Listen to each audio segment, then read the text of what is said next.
হরে কৃষ্ণ। আপনারা দেখছেন আমাদের গীতাসংঘ আশ্রমের ছোট্ট একটি আপডেট। আজ হলো একাদশী ব্রত। হরে কৃষ্ণ। আজকে কি রান্না হচ্ছে এখানে? হরে কৃষ্ণ। আজকে একাদশী উপলক্ষে আমাদের এক গুরু ভাই আমাদের আশ্রমে সেবার আয়োজন করেছে। একাদশী কি হবে? সাবুর পোলাও হবে। কি দিয়ে হবে?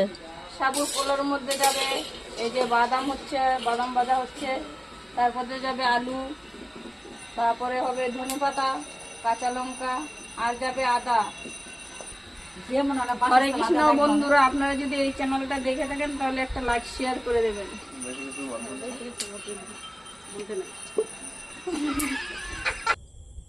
হরে কৃষ্ণ। আপনাদেরকে একটা জিনিস দেখাচ্ছি, দেখেন। এ হলো আমাদের গীতাসংঘ আশ্রমের একটি নতুন বিট, যে বিট পূজা হয়েছে, যে কিছুদিন আগে দেখিয়েছিলাম। দেখেন, আমাদের গীতাসংঘ আশ্রমের সব ভক্তবৃন্দরাই দিনে যার যার কাজে থাকে। আজ দেখেন, এখন যে রাত্রেবেলা সবাই মাটি ফেলছে বিটের মধ্যে। এখানে সবাই মাটি ফেলছে রাত্রে করে, কেন মাটি ফেলতে অনেক টাকা খরচ হবে, তাই আমাদের আশ্রমের সব ভক্তবৃন্দরা মিলেই মাটি ফেলছে।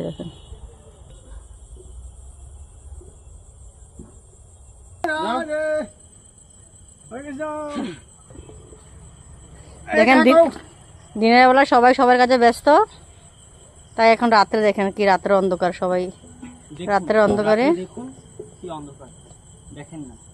সবাই আশ্রমের ভক্ত, রাধারানীর প্রিয় ভক্ত সবাই। আমার একটা ভিডিও করো না। তুই এখানে কি করিস বসে বসে? এই যে গো মাটি কুবানো দেখি। পরিচালনা করতেছি। কি দেখছিস? কি দেখছিস? আসো আসো। কি দেখিস? পরিচালনা করছি আমি। পরিচালনা করছিস কিসের? এই যে এটা মাটি খাচ্ছে তাই। মহারাজের ভাই। দেবো না কোন ভাই? আমি মহারাজের ভাই। দেখেন চারদিকে কি অন্ধকার।